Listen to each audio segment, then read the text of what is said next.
साथियों, चलिए बात करते हैं हम ऐसे सामग्री के संदर्भ में जो कि कामुकता से भरी होती है और ऐसे सेक्सुअली जो सामग्री है, ऐसे उस पर बालकों को संलिप्त किया जाता है, तो इस पर बहुत बड़ा अपराध है।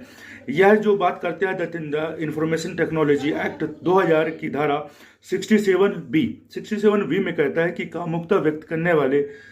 कार्य आदि में बालकों को चित्रित करने वाली, मतलब बालकों का चित्र दिखाने वाला सामग्री को इलेक्ट्रॉनिक रूप में प्रकाशित या परिचित करने के लिए दंड। तो इसमें का में जो प्रावधान है, किसी इलेक्ट्रॉनिक रूप में ऐसी कोई सामग्री प्रकाशित या परिचित करेगा या प्रकाशित या परिचित करवाएगा जिसमें कामुकता व्यक्त करने वाली क्रियाकलाप या आचरण में लगाए गए बालकों को चित्रित किया जाता है। इसी प्रकार दूसरा है खा, अश्लील या अभद्र या कामुकता व्यक्त करने वाली रीति में बालकों का चित्रण करने वाली सामग्री का पाठ या अंकीय चित्र या किसी इलेक्ट्रॉनिक रूप में तैयार करेगा या संग्रहित करेगा, प्राप्त करेगा, पढ़ेगा, डाउनलोड करेगा, उसे बढ़ावा देगा, आदान प्रदान या वितरित करेगा,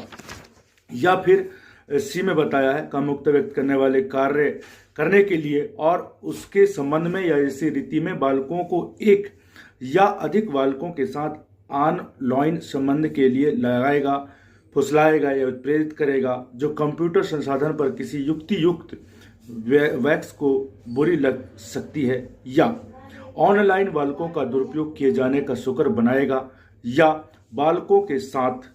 कामुकता व्यक्त करने वाले कार्य के संबंध में अपने व्यवहार को किसी इलेक्ट्रॉनिक रूप में अभिलिखित करेगा। तो इन सभी चीजें करने पर, मतलब बालकों को संलिप्त करके इलेक्ट्रॉनिक माध्यम के से ऐसे एक्सप्लॉइटेड, ऐसे सेक्सुअली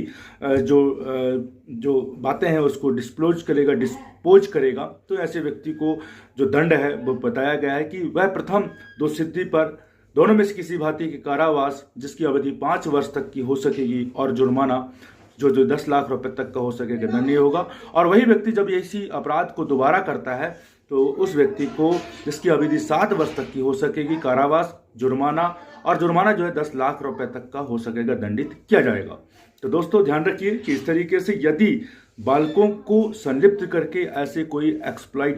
ऐसे सेक्सुअली एक्सप्लॉइटेड जो मटेरियल से यदि उसको सप्लाई की जाती है, संग्रहित की जाती है, बांटा जाता है, पढ़ाया जाता है, तो ऐसे व्यक्ति को दंड का भागी होगा, जो कि मैंने बताया। तो ध्यान रखिए, सतर्क रहिए, और यदि आपको ऐसी कोई सूचना प्राप्त होती है तो उसकी सूचना तत्काल नज़दीकी थाने पर दीजिए, जिससे कि ऐसे अपराध करने वाले व्यक्ति को पुलिस दबिश दे सके और उनको दंड